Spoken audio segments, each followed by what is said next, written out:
Now example 2.3 क्या given है अब इसमें?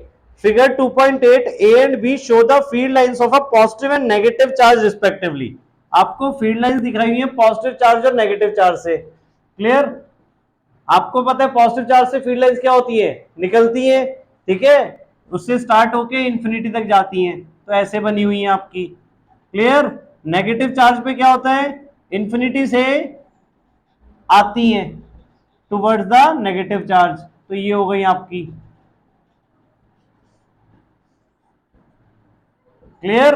अब इन दोनों में ही आपको पॉइंट दिए हुए हैं, पी पॉइंट क्लोजर है then Q points towards the charge, और इस वाले में क्या है, ए और बी है, ए क्लोजर है देन बी। अब आपको यहां पे पूछा है give the sign of the potential difference VP minus V Q. A part में आपको पूछा है वीपी माइनस वी क्यू का साइन देना है। तो अब देखो, अब यानी पोटेंशियल आपका पी पे ज्यादा होगा या क्यू पे ज्यादा होगा, वो सोचना है आपको, तभी इसका साइन बन पाएगा।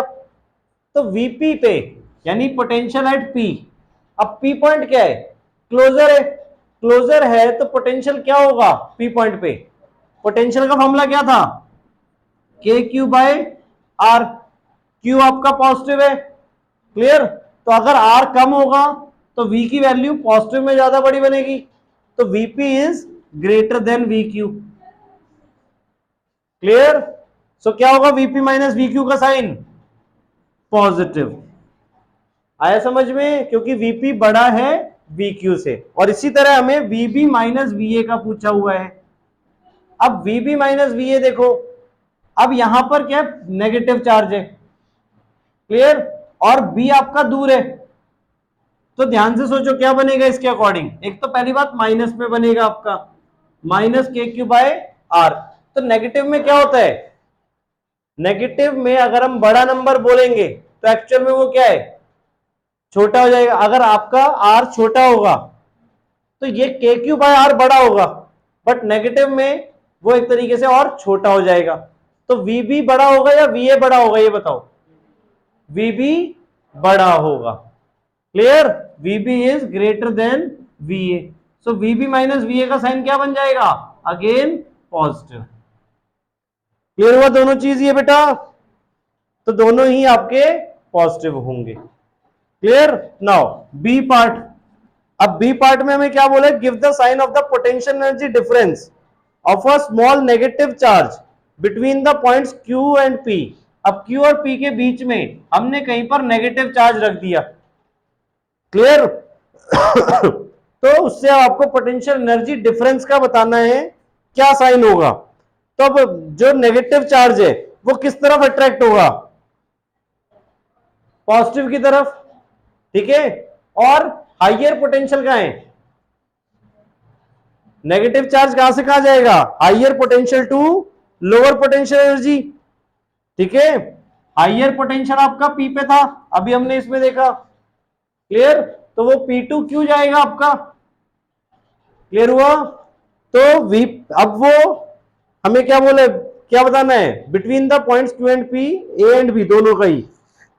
सो पोटेंशियल एनर्जी आपकी कहां पर ज्यादा होगी, क्यू पे या पी पे, पोटेंशियल एनर्जी आपकी कहां पर ज्यादा है, पी पे। देखो पी पे पोटेंशियल ज्यादा है तो पोटेंशियल एनर्जी भी तो ज्यादा होगी ना, तो पी पे पोटेंशियल एनर्जी ज्यादा है then potential energy at Q, ये हो गया। क्लियर? तो साइन क्या होगा, क्यू एंड पी के लिए बोला है तो पॉजिटिव, ठीक है। ऐसे ही ए और बी में क्या हो जाएगा आपका, पोटेंशियल एनर्जी ए पे ज्यादा हो जाएगी as compare to potential energy at B, negative के लिए, ठीक है। क्योंकि अब वो क्या कर रहा है, देखो यहां पर जब हम नेगेटिव चार्ज रख रहे हैं तो वो इस तरफ जा रहा था, पॉजिटिव में अट्रैक्ट, यहां पर नेगेटिव चार्ज रखेंगे तो कहां जाएगा, इससे दूर जाएगा। क्लियर? नाउ सी वाला part, give the sign of the work done by the field in moving a small positive charge from Q to P। अब Q टू P हम कौन सा चार्ज ला रहे हैं, पॉजिटिव चार्ज, पॉजिटिव चार्ज ला रहे हैं इसके क्लोजर। तो हमें ये सोचो वर्क डन पॉजिटिव करना पड़ेगा या नेगेटिव करना पड़ेगा, हम कैसा वर्क डन कर रहे हैं ये सोचो। देखो यहां पे पॉजिटिव चार्ज है, हम पॉजिटिव चार्ज इसके क्लोजर लाने की कोशिश कर रहे हैं, तो हम अगेंस्ट द नेचर काम कर रहे हैं, तो अगेंस्ट द नेचर क्या हो जाएगा, नेगेटिव। वर्क डन हमारा क्या हो जाएगा इस केस में, नेगेटिव। अगर हम उसी के फ्लो में लेके जा रहे होते तो वर्क डन आपका पॉजिटिव होता। क्लियर हुआ, यानी हम उसके अपोजिट काम कर रहे हैं, ठीक है। इसी तरह डी पार्ट में आपको दिया है कि give the sign of the work done by the external energy in moving a small negative charge from B to A. अब नेगेटिव चार्ज इस तरफ लेके जा रहे हैं, तो अगेन यहां पर वर्क डन क्या हो जाएगा, in moving a small negative charge from B to A work has to be done by the external energy. अब किससे, एक्सटर्नल एनर्जी, तो अगर हम लेके जा रहे हैं तो एक्सटर्नल एनर्जी को कौन सा वर्क डन करना पड़ेगा, पॉजिटिव। ये खुद क्या कर रहा है, नेगेटिव। आया समझ में, तो एक्सटर्नल एनर्जी क्या वर्क डन करेगी, पॉजिटिव। नाउ ई पार्ट बेटा, does the kinetic energy of a small negative charge increase और decrease in going from B to A. अब बी टू ए जा रहे हैं, तो आपकी जो काइनेटिक एनर्जी है नेगेटिव चार्ज की, वो इंक्रीज होगी या डिक्रीज होगी, अब सोचो। अब नेगेटिव चार्ज अगर बी टू ए लेके जा रहे हैं, ये क्या करेगा, रिपल्शन बढ़ेगी, जितना क्लोजर आएगा रिपल्शन बढ़ेगी, तो रिपल्शन बढ़ेगी तो काइनेटिक एनर्जी क्या हो जाएगी, उसकी स्पीड कम हो जाएगी, स्पीड कम हो गई तो काइनेटिक एनर्जी डिक्रीज हो जाएगी। Clear, so kinetic energy decreases, ठीक है। अकॉर्डिंग टू, सोचो कि वो अट्रैक्ट कर रहा है, रिपल कर रहा है, फोर्स किस तरफ लगा रहा है उसके ऊपर, ठीक है। नाउ नेक्स्ट टॉपिक आपका इक्विपोटेंशियल सरफेस। नाम से ही क्लियर है, इक्विपोटेंशियल मतलब जहां पर आपका पोटेंशियल क्या हो जाए, इक्वल हो जाए। तो वो कहां पे हो सकता है, अब अगर हम एक नॉर्मल पॉजिटिव चार्ज लेते हैं तो इससे इलेक्ट्रिक फील्ड कैसे बनेगी, निकलती हुई, ठीक है, टुवर्ड्स इंफिनिटी जाती हुई। क्लियर, अब आपने पढ़ा भी था इलेक्ट्रिक फील्ड क्या होती है, स्फेरिकल सिमेट्री में होती है। अगर हम एक इक्वल डिस्टेंस पे स्फीयर बना दे, तो यहां पे कोई भी पॉइंट होगा तो वहां पे आपका पोटेंशियल क्या होगा, सेम होगा। क्यों, क्योंकि यहां पे जो आर है आपका वो क्या हो गया, सेम हो गया। क्लियर, ये जो आर है और ये जो आर है, ये जो आर है यहां तक के लिए, क्लियर, तो वो आपका सेम हो गया, तो उस टाइम पे आपका पोटेंशियल क्या हो जाएगा, इक्वल हो जाएगा। तो उस सरफेसेस को हम क्या बोलेंगे, इक्विपोटेंशियल सरफेस। क्लियर, ऐसे ही और भी हम बना सकते हैं। क्लियर, स्फीयर क्लियर हो गया। तो जिस सरफेस पे, अगर ये प्लेन पे रखा हुआ है तो हम प्लेन के बेसिस पे बना रहे हैं, ठीक है। तो जिस सरफेस पर आपका पोटेंशियल इक्वल हो जाएगा उसको हम क्या बोलेंगे, इक्विपोटेंशियल सरफेस। तो ये तो एक पॉइंट चार्ज से हो गया। और क्या हो सकता है, अगर सपोज आपके पास थिन शीट्स हैं, थिन शीट्स हैं सपोज पॉजिटिवली चार्ज, ठीक है, तो इनसे आपका इक्विपोटेंशियल सरफेस कैसा बनेगा, स्ट्रेट लाइन। अब देखो इसमें नॉर्मल, अगर हम एक यूनिफॉर्म इलेक्ट्रिक फील्ड की बात करें, शीट्स नहीं, नॉर्मल इलेक्ट्रिक फील्ड, मतलब इलेक्ट्रिक फील्ड आपकी सपोज ऐसे यूनिफॉर्म बनी हुई है, क्लियर, तो ये आपके इक्विपोटेंशियल सरफेस है कि हमने इसके परपेंडिकुलर कोई एक सरफेस ले लिया, तो वहां पर आपका पोटेंशियल क्या हो जाएगा, इक्वल।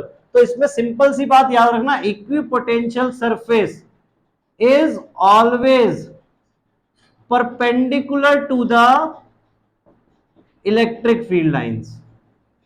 यानी जो भी आपकी इलेक्ट्रिक फील्ड लाइंस होंगी उनके परपेंडिकुलर सरफेस आपके बनेंगे इक्विपोटेंशियल सरफेस। अब यहां पे क्या था, देखो ऐसे इलेक्ट्रिक फील्ड लाइंस थी, तो इसके परपेंडिकुलर, क्लियर हुआ, सेम इलेक्ट्रिक फील्ड लाइंस ऐसे है तो इनके परपेंडिकुलर सरफेस ये आपके इक्विपोटेंशियल सरफेस हो गए। क्लियर, अब नाउ दो नेगेटिव, पॉजिटिव और नेगेटिव चार्ज होंगे सपोज अगर, तो उसमें से कैसे बनेगा आपका इक्विपोटेंशियल सरफेस, इन्हीं के क्लोजर। अब देखो पास में इधर की तरफ इनके बीच में कम डेंस होगा और पीछे वो वाइड स्प्रेड होते जाएंगे। क्लियर, और अगर दोनों लाइक चार्ज हो गए तब क्या होगा आपका, तब आपका इक्विपोटेंशियल सरफेस इस टाइप से विजिबल होगा।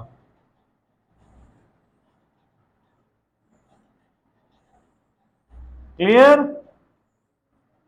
ये आपका, तो ये चारों डायग्राम्स बेटा, पहला अगर सिंगल चार्ज है तो यूनिफॉर्म इलेक्ट्रिक फील्ड है, डाइपोल पॉजिटिव और नेगेटिव जो हम बात करते थे, और दोनों लाइक चार्ज हैं, तो ये चार सरफेसेस आपके बनाने के लिए आ सकते हैं। क्लियर? इक्विपोटेंशियल सरफेस जहां पे पोटेंशियल आपका क्या होगा, इक्वल होगा। नाउ अभी आपने देखा इलेक्ट्रिक फील्ड जो होती है वो इक्विपोटेंशियल सरफेस के क्या होती है, परपेंडिकुलर। तो सपोज हमने इक्विपोटेंशियल सरफेस दो मान लिए, तो इलेक्ट्रिक फील्ड इसमें ऐसे जा रही है। अब सपोज इन दोनों के बीच में जो डिस्टेंस है वो डेल्टा एल है। क्लियर?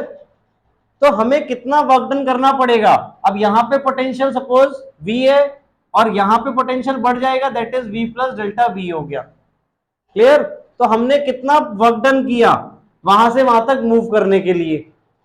ठीक है, सो क्या हो जाएगा, E dot delta L equals to कितना पोटेंशियल चेंज हुआ आपका, V प्लस डेल्टा V, जो हो गया पहले कितना था, माइनस V।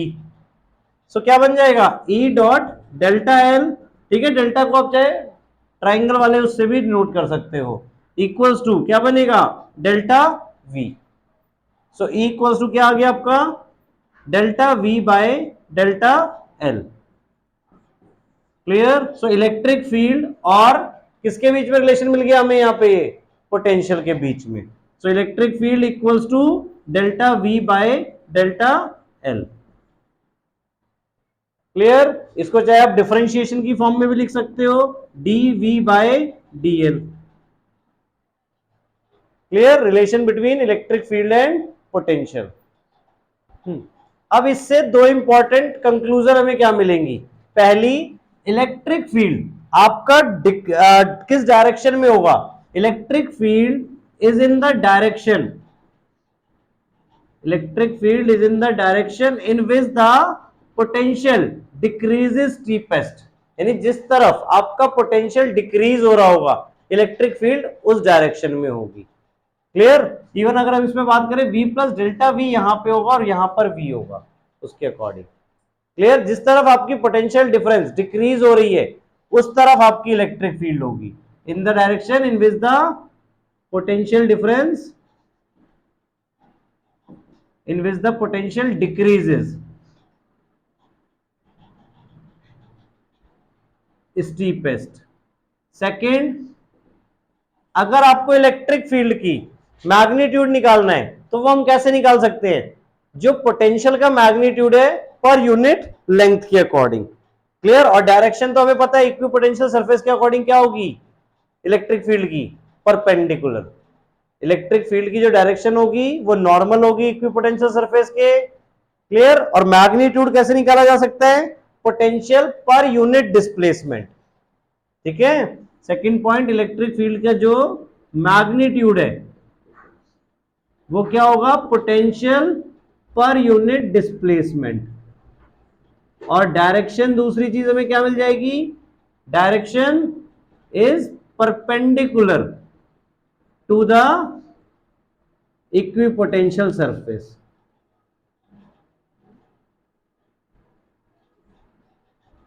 क्लियर हुआ? नाउ नेक्स्ट टॉपिक आपका potential energy due to a system of charges, या potential energy of a system of charges. अब सपोज आपने बहुत सारे चार्जेस एक साथ इकट्ठे करके रखे हुए हैं, तो उनकी टोटल पोटेंशियल एनर्जी क्या पोजेस होगी। अब देखो, सपोज आप पहला चार्ज, सपोज Q1 इंफिनिटी से यहां तक लाए, ठीक है, Q1 को वहां से यहां तक हमने शिफ्ट करा दिया। अब इसको शिफ्ट हमने कराया तो कितना वर्क डन इस पे करना पड़ेगा बताओ। अगर हमने इसको शिफ्ट कराया तो इस पे वर्क डन कितना करना पड़ेगा, 0। बोलो क्यों, क्योंकि यहां पर कुछ था ही नहीं। आप किसी भी फ्री सब्सटेंस को कहीं पर भी रख सकते हो। क्लियर? क्योंकि वहां पे कोई इलेक्ट्रिक फील्ड थी क्या पहले से, नहीं। क्लियर? अब आपने दूसरा चार्ज लिया Q2, अब इसको यहां पे लाने की कोशिश कर रहे हो। क्लियर? तो अब इसके ऊपर फोर्स लगेगी, ठीक है, यानी इसको जब मूव करोगे तो वर्क डन करना पड़ेगा। क्यों?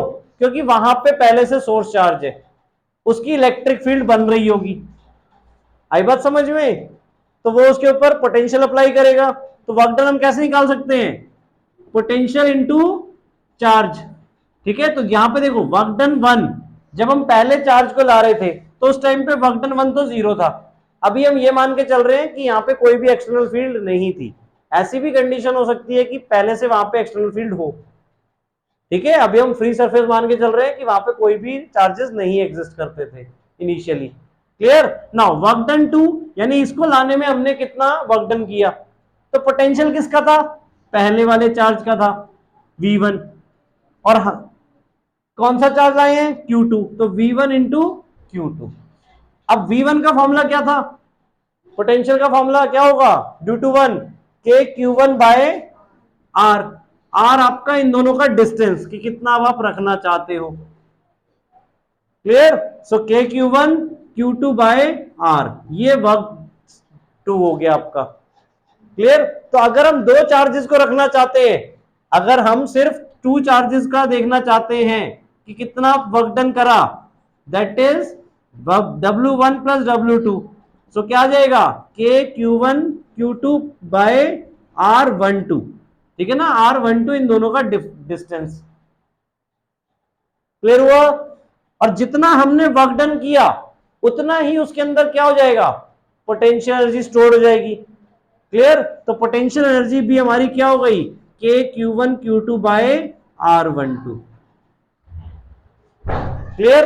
अब पोटेंशियल एनर्जी का बेसिकली मीनिंग यहां पर क्या है, उस चीज को भी समझो। देखो पोटेंशियल एनर्जी का मतलब the minimum amount of energy that is required to break this, क्या, to break this structure basically. कि दो चार्जेस यहां पर प्लेस्ड हैं, अब इनको आप डिसलोकेट करना चाहते हो तो कितनी मिनिमम एनर्जी आपको रिक्वायर्ड होगी। अगर आप इनको अलग अलग करना चाहते हो तो इतनी तो मिनिमम एनर्जी आपको वहां पे लगानी पड़ेगी। समझ में आया potential energy, potential energy basically आप समझते हैं ना, that is the stored energy. Clear. यानी इतनी तो इनके पास एनर्जी है, यानी जैसे केमिस्ट्री की लैंग्वेज में बोलो तो बॉन्ड बना के रखा हुआ है एक दूसरे के साथ, तो हमें इतनी एनर्जी चाहिए अगर हम इसको यहां से तोड़ना चाहते हैं, चार्जेस को अलग अलग निकालना चाहते हैं। तो सिंगल चार्ज था तब तो हमारे को कोई वो नहीं था कि हम कहीं भी मूव कर सकते थे, बट अब ये इसकी फील्ड में आ चुका है, इसने पकड़ रखा है किसी तरीके से उसे। क्लियर, आया समझ में। इसी तरह सपोज अब हम तीसरा चार्ज ला रहे हैं Q3, Q3 भी हम इसके पास ले आए यहां पर। ठीक है, इससे डिस्टेंस हो गया R13 यूनिट वेक्टर, और इससे डिस्टेंस हो गया आपका R12, सॉरी 23। क्लियर। तो अब यहां पे अब वर्क डन 3 क्या निकलेगा आपका, बताओ। अब पहले से दो चार्ज वहां पे प्रेजेंट थे तो दोनों फोर्सेस लगा रहे हैं उसके ऊपर, दोनों का पोटेंशियल बन रहा है, यानी वर्क डन 3 में क्या होगा, V1 प्लस V2, दोनों का पोटेंशियल, और चार्ज कौन सा है हमारा, Q3। तो क्या बनेगा, K Q1 by R13 into Q3 plus K Q2 Q3 by R23। तो वर्क डन थर्ड वाले में अगर तीसरे चार्ज को लाना है तो दोनों को टैकल करते हुए हमें लाना पड़ेगा, दोनों के पोटेंशियल उसके ऊपर अप्लाई हो रहे हैं, तो इतना ज्यादा वर्क डन हमें करना पड़ेगा, और यही उसके अंदर क्या हो जाएगी, फिर से पोटेंशियल एनर्जी स्टोर हो जाएगी। तो टोटल वर्क डन क्या हो जाएगा, अगर हम सिस्टम ऑफ 3 चार्जेस के लिए कर रहे हैं, अगर 3 चार्जेस के लिए कर रहे हैं तो हमारा नेट वर्क डन क्या बनेगा, अब पहले वाला तो है ही वहां पे W1 plus W2 plus W3, ये बनेगा टोटली आपका, जिसमें से W1 0 था, W2 आपका ये या वही मान सकते हैं K Q1 Q2 by R12 plus K Q2 Q3 by R23 plus K Q1 Q3 by R13। तो इसमें आपको एक पैटर्न बनता हुआ दिख रहा है, देखो कि अगर सिस्टम ऑफ 3 चार्जेस है तो वहां पे कौन कौन से एक्सप्रेशन आ रहे हैं, दोनों चार्जेस का प्रोडक्ट एट अ टाइम, ठीक है, और उन्हीं के बीच का डिस्टेंस, यानी Q1 Q2 R12, Q2 Q3 R23, Q1 Q3 R13। Clear हुआ। अब ऐसी अगर 4 होंगे चार्जेस तो क्या पॉसिबल ऑर्डर बन सकता है, बताओ। यहां पे कितनी टर्म्स होनी चाहिए, चलो ये बताओ। गलत। अगर हम अब चौथा चार्ज यहां पे लाएं, ठीक है, तो पहले से कितनों का पोटेंशियल लग रहा है वहां पे? 3 का। तो 3 और नई टर्म्स जुड़ जाएंगी यहां पे, तो टोटल 6 हो जाएंगी। यानी जितने भी आपके वहां पे चार्जेस हैं सबका कॉम्बिनेशन बनेगा। अगर सिंगल चार्ज था तो कुछ भी नहीं बना था, 2 चार्जेस थे तो Q1 Q2 का कॉम्बिनेशन बना था, 3 चार्जेस थे Q1 Q2 Q2 Q3 Q1 Q3, 4 charges होंगे तो क्या क्या बनेगा 4 चार्जेस के लिए? Q1 Q2 Q1 Q3 Q1 Q4 और Q2 Q3 Q2 Q4 और लास्ट में Q3 Q4। ये 6 कॉम्बिनेशन आपके बनेंगे। यानी आप बेसिकली अगर मैं बताऊं नंबर ऑफ साइड से भी देख सकते हो। 4 चार्जेस हैं, ठीक है, लाइक ये 4 चार्जेस कॉर्नर पे हमने मान लिए, तो यहां पे कितनी साइड्स हैं? एक साइड ये हो गई, ये और बाकी दोनों डायगोनल्स। क्लियर? आए समझ में? ट्राइंगल था यानी 3 चार्जेस थे, तो 1 2 और 3, 2 थे तो सिंगल लाइन, सिंगल के लिए कुछ भी नहीं था। क्लियर हुआ? और जितना वर्क डन उतना ही वहां पे पोटेंशियल एनर्जी। क्लियर हो गया? तो अब ये क्वेश्चन बहुत इंपॉर्टेंट है, एग्जांपल भी अभी आप 2.4 देखोगे इस बेसिस पे। दैट इज यही पूछा जाता है कि अमाउंट ऑफ वर्क रिक्वायर्ड। देखो दोनों तरीके से हम इसे बोल सकते हैं, वर्क डन हम कर रहे हैं साथ में लाने के लिए, पोटेंशियल एनर्जी उसके अंदर स्टोर्ड हो गई, और अगर हमें इसे तोड़ना है तो उतना ही वर्क डन करना पड़ेगा। तो ये क्वेश्चन 3 तरीके से ऐसे पूछा जा सकता है कि कितना वर्क डन करना पड़ेगा इनको साथ रखने के लिए, या ये पूछ लिया कितना वर्क डन हमें करना पड़ेगा इनको मिनिमम तोड़ने के लिए। क्लियर? तो क्वेश्चन का मीनिंग सेम ही है कि हमें पोटेंशियल एनर्जी निकालनी है वहां पे। क्लियर हो गया? और फॉर्मूला क्लियर हो गया? अब सिस्टम ऑफ n चार्जेस हो जाए तो क्या बनेगा? सबका पॉसिबल ऑर्डर आपका बन जाएगा। देखो वहां पे बुक में मिल जाएगा आपको, लास्ट में दिया हुआ है, नहीं दिया हुआ है? नहीं दिया हुआ है बुक में इवन एन के लिए भी, ठीक है। ऐसे ही फर्दर मतलब आपका ये समझ में आया, जैसे मैंने बताया सारी साइड्स का कॉम्बिनेशन एक एक बार बनेगा, एवरी पॉसिबल ऑर्डर रिपीट नहीं होगा। Clear? Q1 Q2 Q1 Q3 Q1 Q4 ऐसे ही Q2 के साथ सारे बनाते जाएंगे हम। क्लियर? कर लो note. Now potential energy of a system of charges in external field, uniform external field, ठीक है, आपकी यूनिफॉर्म एक्सटर्नल फील्ड पहले से वहां पर है। तब क्या होगा?